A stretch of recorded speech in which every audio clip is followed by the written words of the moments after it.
Since Audie Murphy's death, rumors have swirled about his final days, his secret pain, and even what he tried to protect his family from. His children stayed silent. Until now. And what they've finally revealed, it confirms what fans have whispered for decades, and it changes everything. Comment 1 if you always believed there was more to the story, or 0 if you thought the rumors were just tabloid noise. Let's explore with us in this video. From sharecropper's son to national hero. From an early age, Murphy's life was defined by responsibility far beyond his years. His father, a man plagued by instability, abandoned the family when Audie was still a child, leaving behind a burden that fell heavily on Josie Bell and her young children. Tragically, Murphy's mother, the anchor of the household, died in 1941, when Audie was just 16 years old. Orphaned and left to care for his younger siblings, he dropped out of school after only 5th grade and began taking on odd jobs, from farm labor to delivering groceries to putting food on the table. Despite the weight of these early trials, or perhaps because of them, Murphy developed a deep inner strength, a combination of grit, loyalty, and resilience that would serve him on the battlefields of Europe. When World War II broke out, Murphy, still a teenager, was determined to serve his country. In 1942, at the age of 17, he tried to enlist in the U.S. Marine Corps and the Navy, but was rejected by both due to his slight build. He stood only 5 feet 5 inches tall and weighed just over 110 pounds. Undeterred, Murphy eventually enlisted in the United States Army after falsifying his age on his application. He was initially assigned to basic training at Camp Walters, Texas, and then to advanced infantry training at Fort Meade, Maryland. Though he seemed physically unremarkable, his tenacity and sharp instincts quickly caught the attention of his superiors. What followed was a military career that defied all expectations. Murphy was deployed overseas with the 15th Infantry Regiment of the 3rd Infantry Division and served with distinction in major campaigns across North Africa, Sicily, Italy, France, and Germany. His reputation for cool-headed leadership under fire and near-superhuman bravery grew rapidly. Despite being wounded multiple times and battling illness, he consistently returned to the front lines, refusing evacuation so he could continue fighting alongside his men. The most legendary moment of Murphy's service came on January 26, 1945, near the village of Holtzwihr in northeastern France during the Allied advance into German-held territory. With his unit under intense attack by a much larger German force and suffering heavy casualties, Murphy ordered his men to retreat, while he remained behind to cover them. Alone, wounded and outnumbered, he climbed aboard a burning M10 tank destroyer, turned its .50 caliber machine gun on the enemy, and held his ground for more than an hour, calling in artillery fire via radio, even as German troops advanced within yards of his position. For this extraordinary act of valor, Murphy was awarded the Medal of Honor, the United States' highest and most prestigious military decoration, at just 19 years old. By the end of World War II, Murphy had become the most decorated American combat soldier of the conflict. His honors included not just the Medal of Honor, but also the Distinguished Service, crossed 2 Silver Stars, the Bronze Star, 3 Purple Hearts, and numerous foreign decorations, including the French Legion of Honor and the Belgian Croix de Guerre. In total, he received 33 awards and medals for his heroism and service. Despite his fame, Murphy's return to civilian life was not easy. The transition from battlefield hero to peacetime citizen was marked by deep emotional turmoil. Like many veterans of his generation, he suffered from what was then referred to as battle fatigue, now recognized as post-traumatic stress disorder, PTSD. Plagued by nightmares, insomnia, and emotional outbursts, Murphy often slept with a loaded pistol under his pillow and struggled with depression and anxiety in silence. Though he rarely spoke publicly about his condition at the time, Murphy later broke his silence in an effort to raise awareness about the mental health needs of veterans.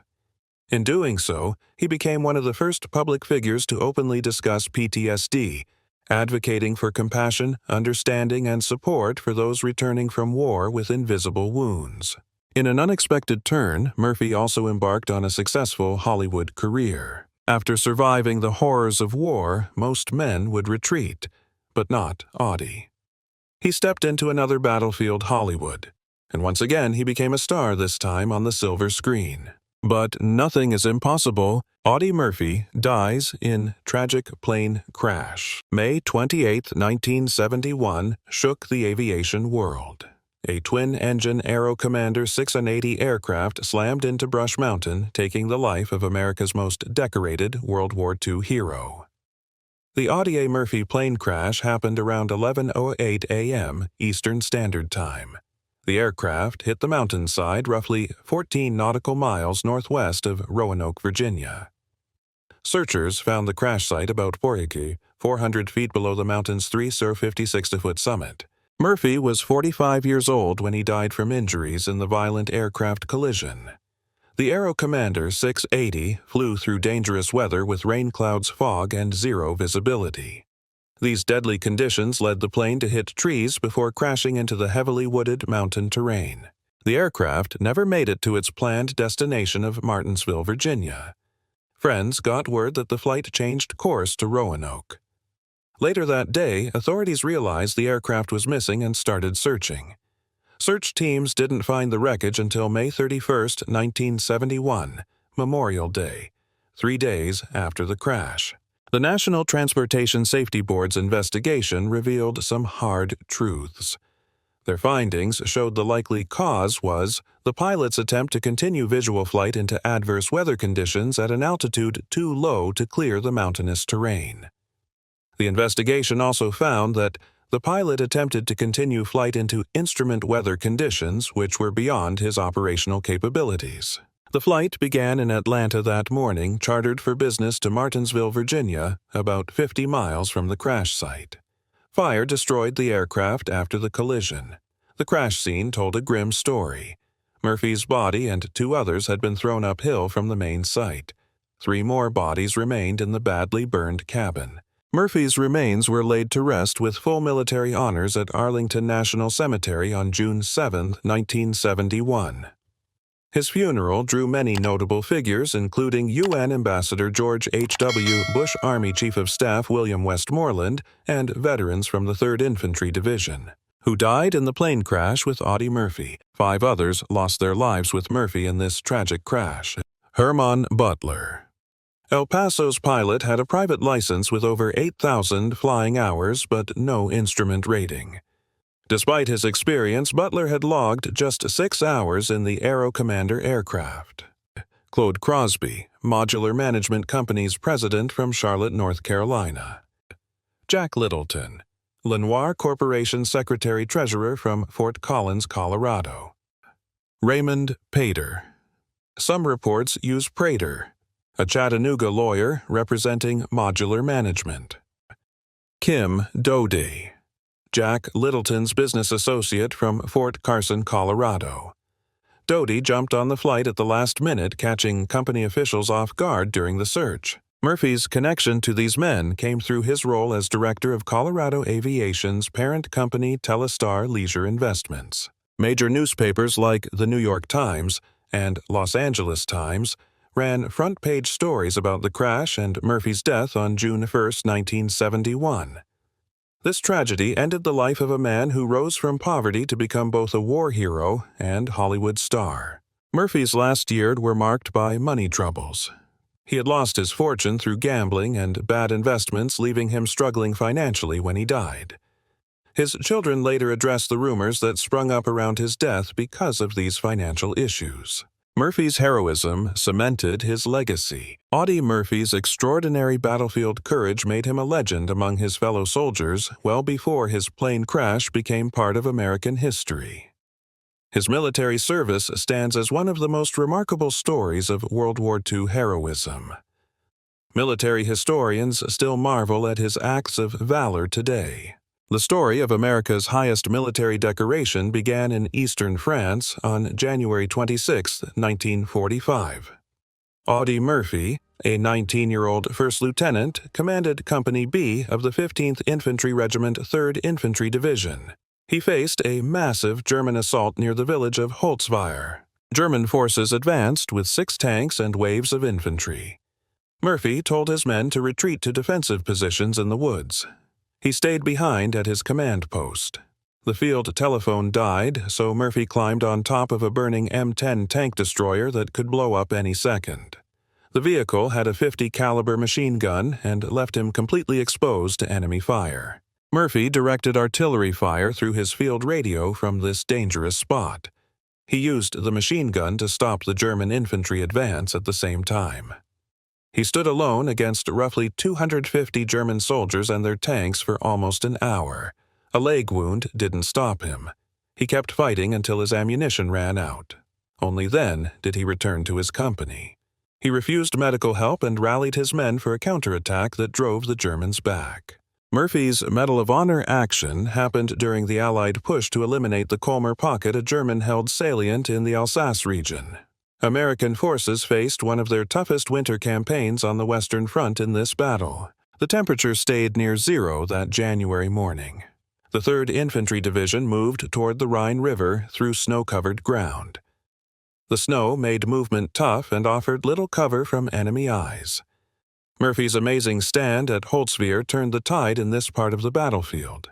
Murphy wrote about the experience in his autobiography, To Hell and Back, with typical modesty. I expected to be killed anyway, so I might as well do as much damage as possible. He went way beyond his duty that day. His actions changed the battle's outcome and saved hundreds of American lives by stopping a German breakthrough. President Harry Truman gave Murphy the Medal of Honor on June 2, 1945, right after the European War ended. The official citation praised his indomitable courage and his refusal to give an inch of ground. Murphy earned an unmatched collection of decorations for his combat service. France and Belgium also recognized Murphy's bravery. The French government awarded him their Legion of Honor grade of Chevalier and Croix de Guerre with Silver Star. Belgium gave him their Croix de Guerre with Palm. Murphy earned these honors during 3 years of combat from North Africa through Sicily, Italy, France, and Germany. He showed exceptional tactical awareness, marksmanship, and leadership skills throughout. His promotions from private to first lieutenant came purely from his battlefield performance, not formal officer training. Murphy achieved all this despite his small size, just 5'5" tall and about 130 pounds. Several military branches, including the Marines and paratroopers, turned him down because of his build. The Army finally accepted him in June 1942. The nation was shocked by Audie Murphy's death years later, but his battlefield achievements had already made him America's most decorated combat soldier of World War II. Hollywood embraces a war.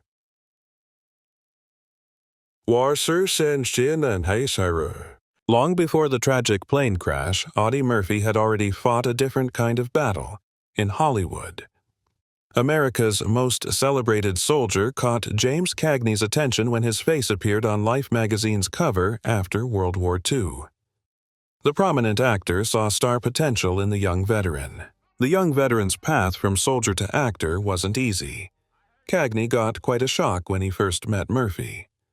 "I got the shock of my life. Audie was very thin. His complexion was bluish-gray," Cagney remembered later. He was worried that Murphy's nervous state might lead him to jump out of a window. Murphy received a USD $150 weekly contract from the Cagney brothers. They helped him train at the Actors Lab on Sunset Boulevard.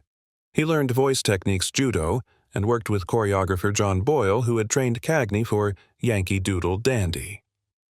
The partnership with the Cagneys ended in 1947 after a disagreement with William Cagney left Murphy without any roles. Money became tight. Murphy moved into Terry Hunt's athletic club and lived off his USD $113 monthly Army pension. His luck turned around in 1948 when writer David Speck McClure got him a USD $500 bit part in Texas, Brooklyn, and Heaven. That same year brought him a small role in Beyond Glory with Alan Ladd. Bad Boy, 1949, gave Murphy his big break as the lead actor. The film's backers stood firm. They wouldn't fund the project unless Murphy played the lead. This forced Allied artists to cast him, despite studio president Steve Broidy's worries about his lack of experience.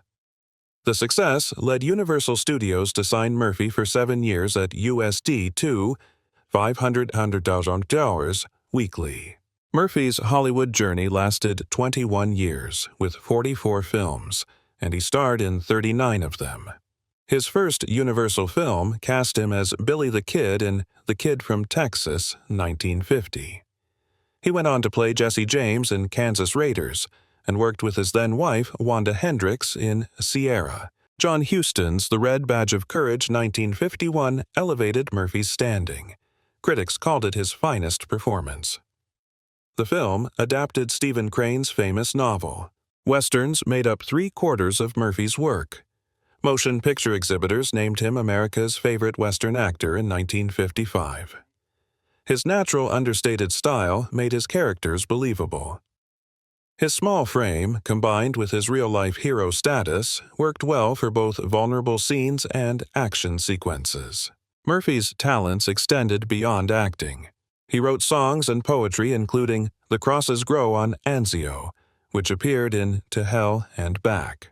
To Hell and Back, 1955, stands as Murphy's greatest film achievement. He didn't want to play himself at first and suggested Tony Curtis instead. Producer Aaron Rosenberg and director Jesse Hibbs convinced the modest hero to take the role, even though at 30 he would play himself as a teenager. The deal gave Murphy 60% of the USD $25,000 rights payment, USD $100,000, and 10% of net profits for starring and advising. His son Terry played his brother's role at age 4. San Antonio's Majestic Theater hosted the world premiere on August 17, 1955. The date matched Murphy's Army discharge anniversary at Fort Sam Houston 10 years earlier. The New York Times praised his performance, noting how he lends stature, credibility, and dignity to an autobiography that would be routine and hackneyed without him. The film soared to success. It held Universal's highest-grossing record until Jaws came along in 1975. Murphy earned about USD $1 million from his profit share. Sadly, gambling and poor investments would eat away at this fortune before his death. Murphy battles PTSD in silence. Behind the medals and movie fame, Audie Murphy battled a different kind of war after coming home. The battlefield's invisible wounds followed him into civilian life. These wounds showed up as what doctors now call post-traumatic stress disorder, PTSD, though at the time people knew it as battle fatigue or shell shock. Murphy's symptoms appeared right after World War II ended. His sleep became filled with nightmares that made him keep a loaded pistol under his pillow. His first wife, Wanda Hendricks, later revealed how he once held her at gunpoint during an especially bad episode. Murphy would call out to fellow soldiers in his dreams as combat experiences stayed fresh in his mind. His psychological pain took a physical toll. Medical records from June 1947 showed he suffered from headaches, vomiting, and constant war-related nightmares. These symptoms left Murphy ready to defend himself, and unexpected noises would trigger his combat instincts. The war hero's pain never went away. His night terrors grew so intense during a 1952 publicity tour that he punched his hotel room wall until his fists bled.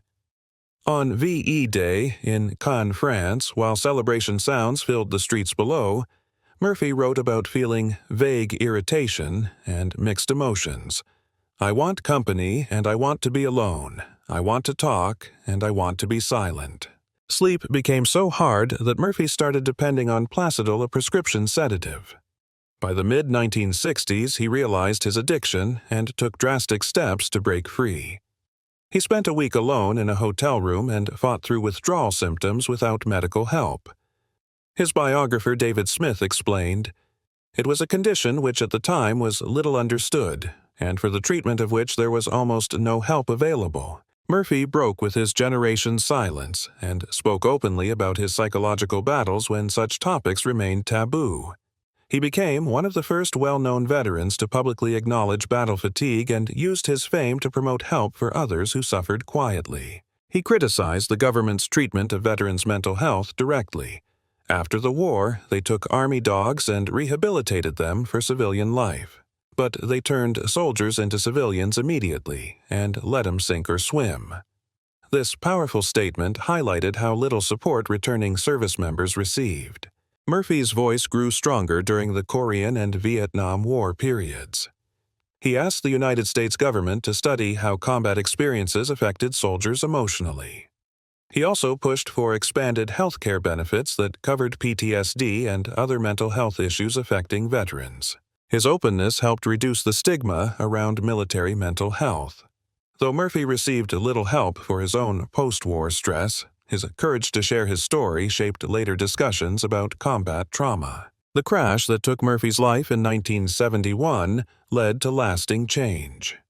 5 months later, U.S. Congressman Olin Teague introduced legislation that created the Audie L. Murphy Memorial VA Hospital in San Antonio in 1973. This facility, now part of the South Texas Veterans Healthcare System, stands as a testament to Murphy's work for veterans' mental health, the turbulent and tender personal life. Behind the medals, the movie screens, and the public adulation, Audie Murphy's personal life unfolded as a story marked by both moments of profound connection and periods of emotional turbulence.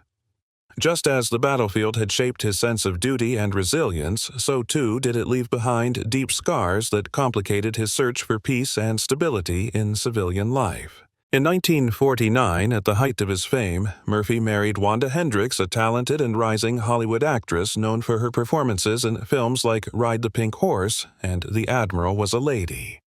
Their union was the subject of immense media fascination, two public figures at the crossroads of glamour and heroism.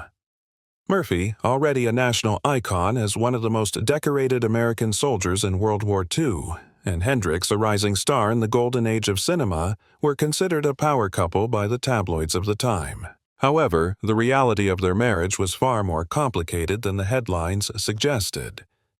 Though the two shared affection and admiration, they struggled to bridge the emotional and psychological distance between them. Wanda, accustomed to the demands and unpredictability of show business, was sympathetic to Murphy's fame, but unprepared for the intensity of his post-war trauma. Murphy, still haunted by his experiences on the front lines, was suffering from what was then termed battle fatigue, now widely recognized as post-traumatic stress disorder, PTSD. Nightmares, insomnia, flashbacks, and emotional volatility became increasingly difficult for the couple to navigate. Murphy's inner turmoil, combined with the relentless pressures of Hollywood, created a storm that neither he nor Wanda could weather. By 1951, just 2 years after their wedding, their marriage ended in divorce, a short-lived union that, while brief, left a lasting impression on both their lives.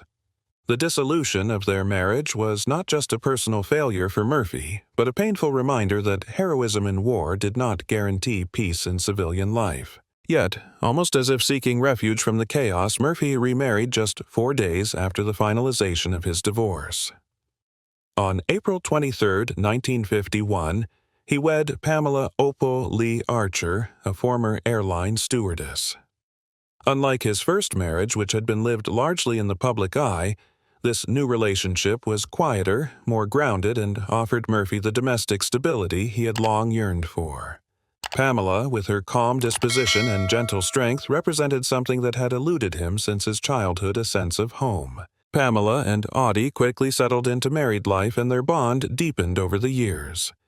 Their union was built not on spectacle, but on mutual support and shared values. In the decades that followed, Pamela became more than a wife. She was a confidant, an emotional anchor, and someone who stood steadfastly beside Murphy through his ongoing battles with chronic physical pain, survivor's guilt, and depression. Friends and family often spoke of the quiet fortitude Pamela brought to their home, helping to shield their family from the public glare while creating a sanctuary where Murphy could feel understood and safe. Together, they had 2 sons who would carry forward both the legacy and weight of their father's remarkable life. Their first child, Terry Michael Murphy, was born in 1952, a year after their marriage. Terry would later carve out his own path in the world of entertainment, a subtle echo of his father's foray into Hollywood, though with less publicity and more behind-the-scenes work. A few years later, they welcomed their second son, James Shannon Murphy, into the family. Raised with the dual awareness of their father's heroism and his personal pain, both boys experienced a childhood filled with admiration, but also the quiet tensions that accompanied a household still shadowed by war. Despite Murphy's enduring fame and the persistent demands of a public life, his family life with Pamela provided a counterweight to the fame and emotional instability. Their marriage lasted until Murphy's untimely death in 1971, a testament to the deep bond they had forged and the quiet commitment Pamela made to support him unconditionally. Pamela remained a resolute figure after Murphy's death, dedicating herself to preserving his legacy and advocating for veterans' causes. Her loyalty and dignity in the decades that followed spoke volumes about the kind of partnership they had built, one rooted not in perfection, but in perseverance, care, and deep understanding.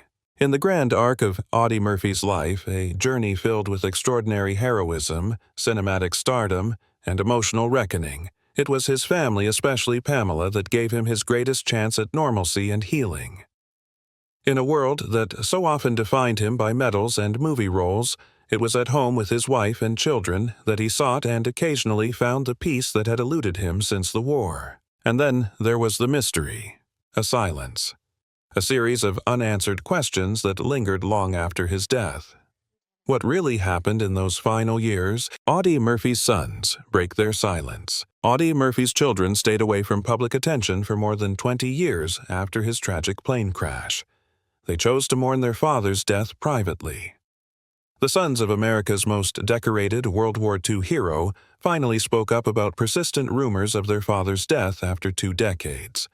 They wanted to clear up speculation that had surrounded the incident. Audie Murphy had 2 sons with his second wife, Pamela Archer. The couple married in 1951. Their first son, Terrence Michael Terry Murphy, was born in 1952. His brother, James Shannon Skipper Murphy, came along in 1954. The boys were just teenagers when their father died in 1971. Terry was 18 and James was 16. Murphy's family was bigger than just his sons. His first marriage to actress Wanda Hendricks, 1949 to 1950, didn't produce any children. He managed to keep close ties with his siblings throughout his life. His sister, Corinne, often helped look after his sons. Terry and James Murphy lived very different lives from their famous father. They stayed out of the public eye. Terry studied finance and business management. James became interested in military history, which likely came from his father's legendary service record. Pamela never married again after Murphy's death. She raised their sons and worked as an executive secretary at the Sepulveda Veterans Administration Hospital. She continued her husband's steadfast dedication to veterans' causes. Children confirm long-standing rumors. Audie Murphy's sons revealed details that made people question many rumors about their father's life and death. Over the last several years since the plane crash, people hypothesized about both the accident circumstances and the war hero's personal battles. Money problems and mental health issues dominated the rumors about Murphy's final years.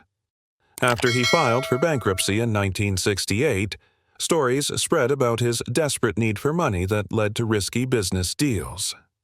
People hypothesized that he took the fatal trip as a last attempt to recover financially. Reports showed he represented himself and 2 groups of potential investors when the crash happened. His psychological state became another focus of rumors. Stories spread about his uncontrollable PTSD symptoms and growing dependence on prescription medication. His habit of sleeping with a loaded German Walther automatic pistol under his pillow made people question his mental stability. Hollywood buzzed with stories about Murphy's personal life. Film producer Don McClure said, "Audie seduced more girls than any man I ever knew with the possible exception of Errol Flynn. He might even have topped Flynn." Legal issues added to his troubles, especially when headlines in 1970 reported charges against him for beating up a dog trainer. Terry Murphy, who led the Audie Murphy Research Foundation as president, confirmed his father's severe battle with post-traumatic stress disorder. The nightmares, sleepless nights, and emotional struggles mentioned in rumors proved accurate. Terry verified that his father fought more battles off the field than on it. Stories about Murphy's financial troubles turned out to be true. His sons confirmed he lost most of his fortune through gambling and bad investments. Terry dismissed rumors that suggested his father put himself in danger or acted recklessly. He explained in a rare interview that his father tried in the only way he knew how to fight his demons and stay present for his family. James Murphy, who died in May 2023, managed to keep insisting that the plane crash was an accident rather than a result of his father's mental state. Both sons stressed that despite these challenges, their father stayed dedicated to helping fellow veterans face similar struggles. Murphy's children revealed the truth about a complex man who fought personal battles while showing steadfast dedication to veterans' mental health advocacy. The quiet moments before the fateful Audie Murphy plane crash revealed a side of the war hero the public rarely saw. Terry and James Murphy shared intimate details about their father's final period 20 years after his death. Their memories opened a window into the personal world of America's most decorated soldier. Terry Murphy recalls how his father managed to keep his steadfast dedication to family routines as financial worries grew. "Dad always made time for us regardless of what was happening in his career," Terry noted in a rare interview. The boys cherished their fishing trips where their father seemed most at peace and temporarily escaped the nightmares that often disrupted his sleep. James remembers his father's unexpected tenderness. "Behind closed doors, he was just Dad, not the war hero, not the movie star," James explained. Both sons highlighted how their father worked to shield them from his inner turmoil and created a normal childhood despite his challenges. Their final conversation before Audie Murphy's death gave no hint it would be their last. He talked about future plans. Terry revealed he never hinted this business trip might be dangerous. Murphy's battle with PTSD grew more intense during his final years as financial pressures mounted. His children watched their father become more isolated, occasional outbursts followed by withdrawal. Murphy still projected a composed public image despite his deteriorating mental state. Terry remembers his father's unwillingness to discuss money problems with the family. "He carried that burden alone," Terry explained. The final tragic trip represented Murphy's attempt to secure his family's future as debts piled up. The sons understood the stark difference between public perception and their daily reality. "People saw the hero," James reflected, "but we saw someone fighting invisible enemies every day." This split between public hero and private man defined Murphy's life until that fateful flight in May 1971. So many of us look up to public figures and assume we know their stories. But behind every smile, every performance is a human being just trying to love, protect, and endure. What do you think? Should families share the truth about their loved ones even years later?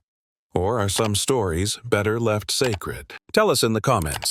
If this story touched you, hit like. Don't forget to subscribe to our channel for more stories that uncover the truth behind the headlines. Because legacies aren't built by fame, they're built by truth.